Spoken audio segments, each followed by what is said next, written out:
إن الحمد لله نحمده ونستعينه ونستغفره ونعوذ بالله من شرور أنفسنا ومن سيئات أعمالنا من يهده الله فلا مضل له ومن يضلل فلا هادي له وأشهد أن لا إله إلا الله وحده لا شريك له وأشهد أن محمدا عبده ورسوله أما بعد.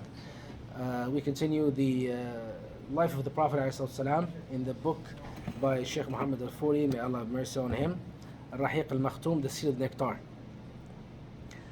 We came to the section titled Muhammad ﷺ's early occupations. Now we already did that yesterday. And then next section is his marriage to Khadija radiallahu anha.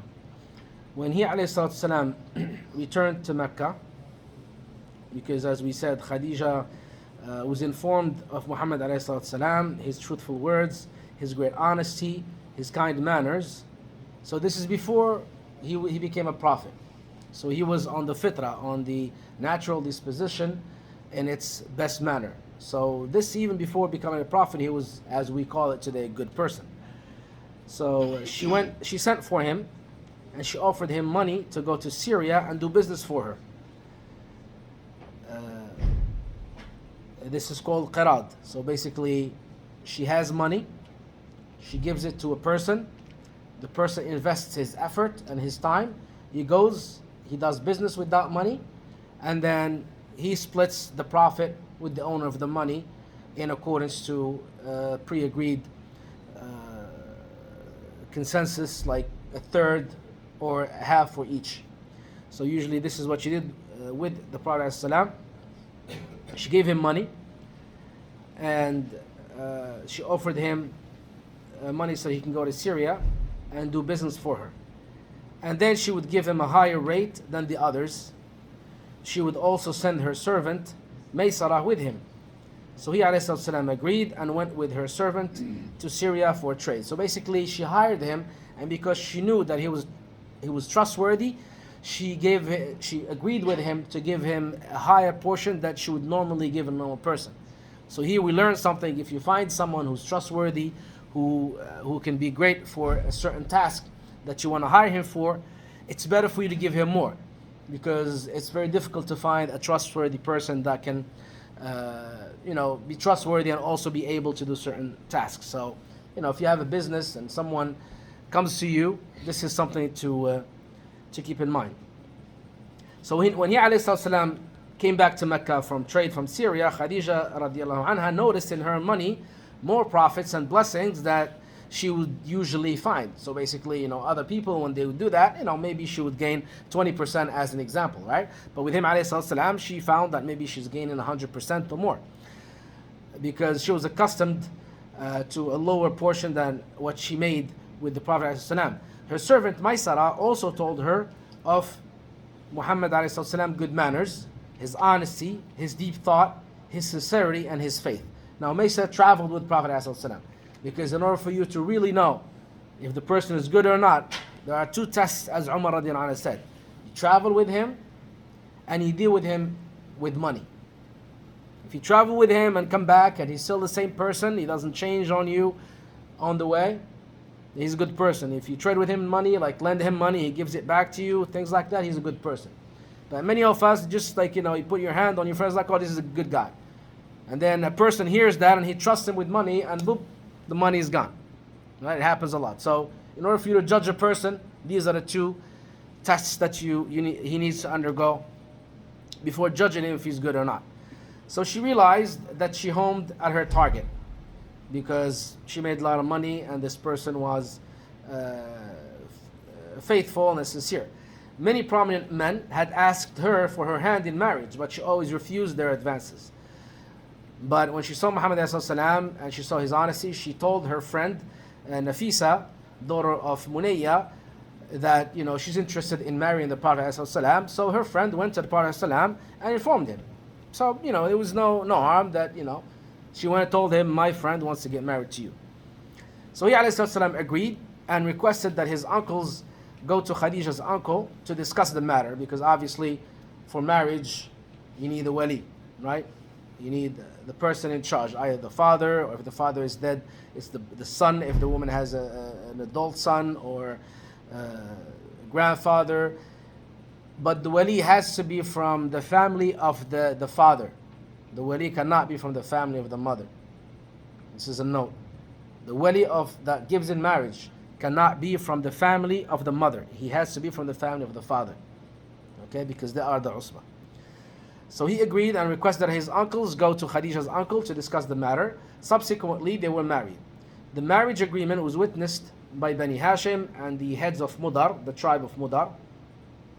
This took place after the Prophet ﷺ's return from Syria. He gave her 20 camels as a dowry. 20 camels as a dowry. She was then 40 years old and was considered the best of women in lineage, fortune and wisdom. She was the first woman that Allah's Messenger ﷺ was married to. He did not get married to any other woman until she passed away radiallahu anha. Now with the exception of Ibrahim, Khadija radiallahu anha bore all of the children of the Prophet ﷺ. So Ibrahim, he was an infant, he died in his infancy. He was the son of the Prophet ﷺ. He died in his infancy.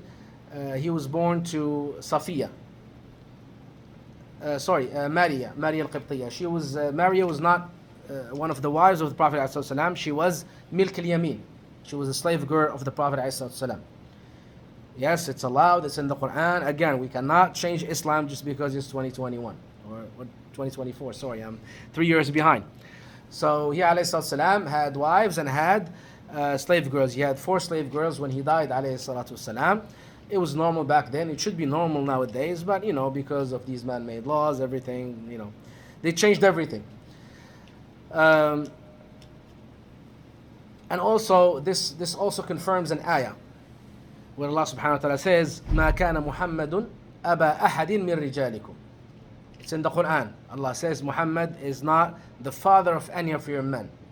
So this ayah tells you that Allah decreed that Prophet ﷺ would not have any sons. And it's obvious why.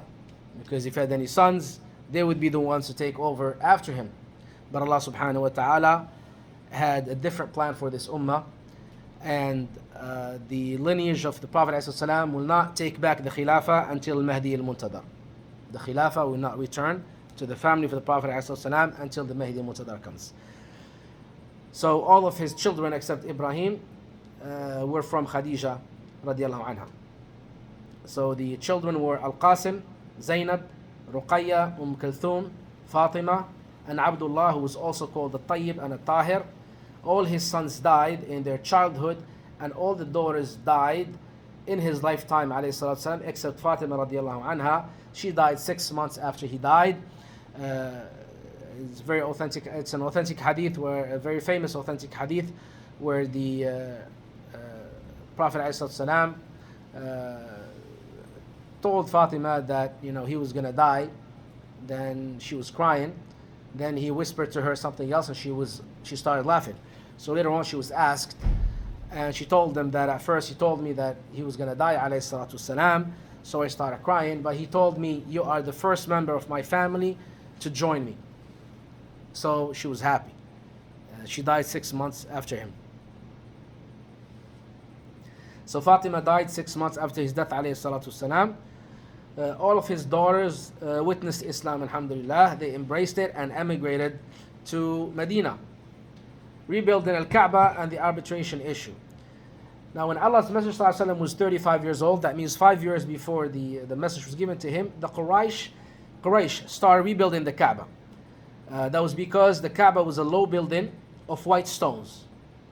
Okay? The Kaaba originally was made of white stones, no more than 9 arms length. An arm is about 70 centimeters, so about 5.6 meters. This is how tall the Kaaba was when Ismail and Ibrahim alayhi salam built it. So it had white stones, no more than 9 arms length from the days of Ismail alayhi salam. It was also roofless, it had no roof on top, leaving thieves with easy access to its treasures inside. The Kaaba had treasures back then, and it has treasures today. Because the hadith says, towards the end of time, a Khalifa is going to die, a Muslim Khalifa is going to die, and 3 of his children are going to fight each other to see who's going to win the treasure of the Kaaba. So the 3 of the children, they're going to fight, and all these, sorry, it's not 3 of his children, I misspoke. 3 of the children of a Khalifa. So when this Khalifa dies, perchance 1 or 2 of his children along with one of their uncles, who was also the son of the Khalifa. So, for example, today in Saudi Arabia, let's give an example. Salman has Muhammad bin Salman, who usurped to power. He was never going to be the one to inherit the throne after his father, because in the Saudi family lineage, it goes from brother to brother. And there's also, Salman has a younger brother. But bin Salman, basically, he made a deal with the devil. He sold his soul to the Americans, the same way Muhammad bin Zayd of the Emirates did. They told him, you're going to do whatever we tell you to do in Saudi Arabia as far as corrupting the society. In return, we'll make you rule. He said, okay. Muhammad bin Zayd did the same thing. Muhammad bin Zayd in Emirates, I call him the shaitan of the Muslims. You know how he became a ruler of the Emirates? He was the third one in line to rule. So he did the plot for his older brother. Basically, he filmed him doing some evil things. So he showed his father. So his father took the older brother from being the one to rule after him. The second brother became the ruler after the father died. And Muhammad bin Zayd would not bury his father for 40 days. Because he wanted to make sure that his brother, who's going to become king, is not going to remove him from the position of being next in line. After that, this brother who became the ruler of the Emirates, somehow he became crazy. So he was taken out, and Muhammad bin Zayd ruled Emirates. And this is the same way Muhammad bin Salman came to rule Saudi Arabia instead of his father. Because every time a king becomes king in Saudi Arabia, somehow he becomes sick, and all he does is go to New York or somewhere to get cured, and someone else is taking care of the kingdom. I know what I'm saying today is going to stop from going to Umrah after today, all right? Because they do that to you. But it's okay. I have to tell the truth, the way it is. Muhammad bin Naif was the one that's supposed to be the ruler after Muhammad bin Salman. But the same way Muhammad bin Zayd did, Muhammad bin Salman did the same thing. Basically, he plotted with one of the helpers of Muhammad bin Naif. They filmed him in one of those red nights, and he showed it to the King Salman. King Salman told Muhammad bin Naif, either you basically remove yourself from being next in line, or I'm going to show this to the Saudi family. So he moved himself from that, and Muhammad bin Salman basically made him into a drug addict, so that he can never come back to being the prince. And then he became the prince in Iran. And you see what's happening in Saudi Arabia, the land of Islam. You see what's happening there, because he sold himself to the devil. But doesn't matter how long he lives. The same way Allah destroyed Fir'aun, Allah is going to destroy every evil person. Now, so the hadith says one of the Khalifa is going to die. So for example, let's say, we can't say the future, we cannot know the future, we cannot say the hadith speaks about today's Saudi Arabia, but just as an example, if Salman dies, then his son bin Salman and his uncle and a third son may fight with each other for control of the kingdom. So all three are sons of a Khalifa, because his uncle was the son of Abdul Aziz, who was the king before. And also Muhammad bin Salman is son of Salman, who is also a king. So this is the meaning. And the hadith says, as Ibn Kathir says, that they're going to fight over the treasure of the Kaaba. The Kaaba has a treasure until today. And this treasure is going to remain there until towards the end of time, as the Prophet ﷺ said, the Suwayqatayn, the person from what we know today as Ethiopia, Habasha, who was skinny, bow-legged one, is going to go to the Kaaba to destroy it and take out its treasure. And the last of the believers at the time, they're going to try to go and stop him from doing that. But Allah subhanahu wa ta'ala is going to cause all of them to die. And he is in fact going to be able to destroy the Kaaba and take the treasure, but there's going to be no goodness left on earth. It's only evil people on this earth. They're going to fornicate with each other in the streets, more than what we see today. And on them, the hour will come. So just to tie things, that here, the treasure of the Kaaba was there, and it's still there today, and it's going to remain until it gets taken by the Suwayqatayn, the person from what we call today the region of Ethiopia. So we said the Kaaba was white originally, like the stones were white at the time of Ismail alayhi salam, and the Quraysh wanted to rebuild it. Why? Because number one, it was built so long ago, and number two, there was a flood. There was a great flood that came to Mecca, and the Kaaba started being under the threat of collapsing. Now, the Quraysh, even though they dealt with haram money as far as interest is concerned, as far as the money from evil, illicit fornication, like because as Allah subhanahu wa ta'ala says in the Quran, وَلَا تُكْرِهُ فَتَيَاتِكُمْ عَلَى الْبِغَاءِ. Before, like a master would have a slave girl, and then he would rent her to men so that they can pay him and do whatever they want with the girl. And this is mentioned in the Quran. Allah forbade that, obviously. So the money earned from this kind of trade, from zina, and money from interest, and money from alcohol was not used to rebuild the Kaaba, because they knew it was wrong. They did it, just like Muslims today. They know it's wrong, they do it. So when they want to rebuild the Kaaba, they said, we're only going to use pure money to rebuild the Kaaba. So all the money derived from immoral means, usury is the actual name for what we call interest, because you take something haram, you name it something good, as human beings, you may be more accepted. So interest is not really the real name for it. It's called usury. Even in the Bible, it's called usury. Or unjust practices, the money from that was excluded. So they were at first too fearful to knock down the wall of the Kaaba, because it was a holy house. But Al-Walid bin Mughira al-Makhzumi began the task. He was one of the leaders of Quraysh. So the Quraysh, when they saw that no harm happened to him, the others participated in demolishing the walls of the Kaaba until they reached the basis laid by Ibrahim alayhi salam. They tried to remove that, but a huge light shone from there. So they left the bases that Ibrahim alayhi salam put for the Kaaba. So they left whatever is on the ground, they only rebuilt whatever is above ground. When they start rebuilding the walls, they divided the work among the tribes. So each tribe was taking portion in rebuilding the Kaaba, because it was an honor for them. The tribes collected stones and started to work. The man who laid the stones was a Roman mason called Baqum. So the actual builder was Roman. His name was Baqum. The work went on in harmony until the time came to put the sacred black stone in its proper place, Al-Hajar al-Aswad.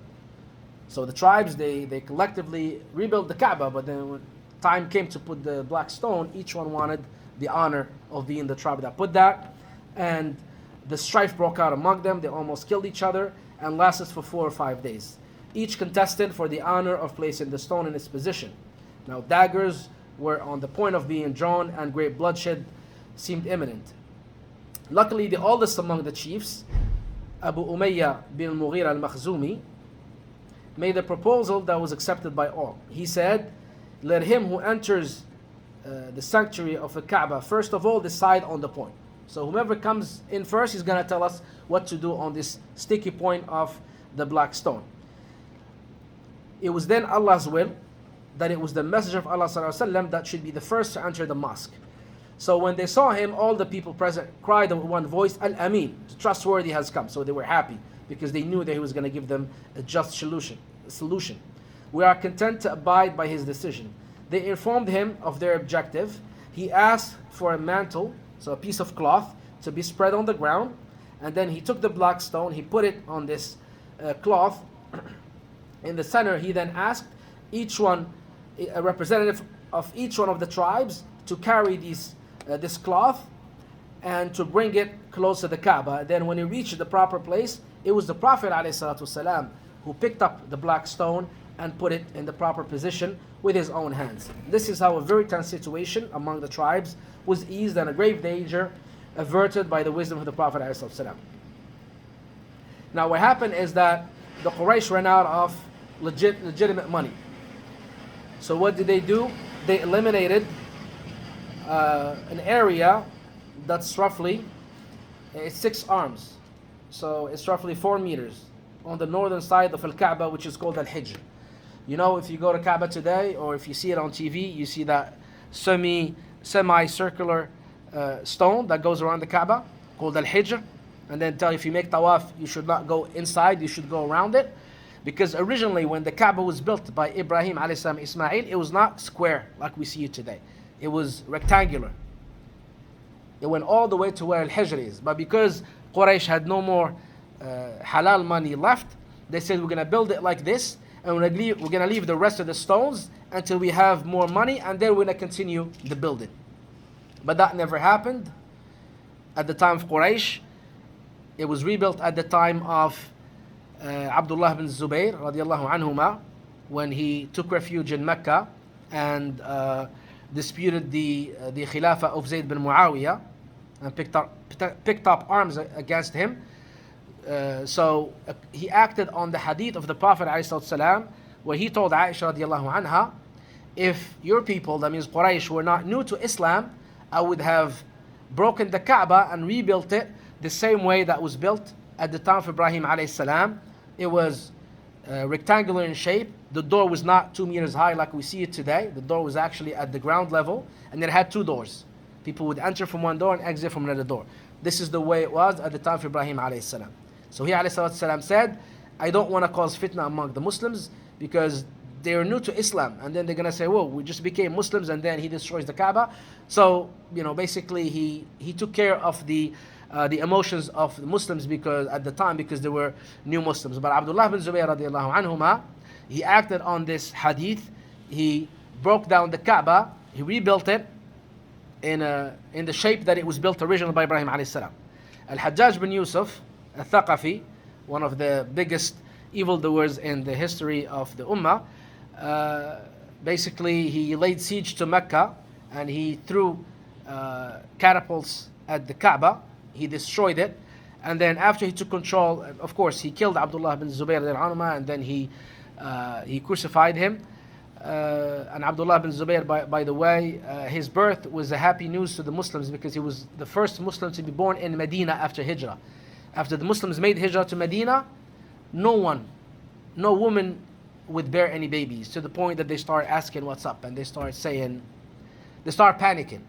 But then Abdullah bin Zubayr radiallahu anhuma was the first one to be born, and his mother took him to the Prophet ﷺ. The Muslims were happy with his birth, and that's why when he was crucified, his mother would tell the people, you're looking at him. When he was born, the Muslims were happy because of his birth. And look, subhanAllah, this evil guy Hajjaj bin Yusuf did to him. In any event, Hajjaj bin Yusuf, when he took control of Mecca, he destroyed the Kaaba again, and then he built it in the way that we see it today. That was the last time it was rebuilt. Later on, because he did not know the hadith, he did not know that the hadith Prophet said. Later on, Imam Malik was asked, "Oh, Imam Malik, what do you say we again break the Kaaba and rebuild it in the original form that Ibrahim alayhi salam did it?" Imam Malik says, I don't want you to do that. I'm afraid that every king that comes, he's going to want the honor, he's going to redo that. He's going to break it and rebuild it. And then, if you break a structure and rebuild it many times, people will tend to no longer honor it. So that's why Imam Malik told them, leave it the way it is, and that's the way we see it today. So we'll stop here today, inshallah. Jazakumullahu khairan. If you have any questions, you go ahead and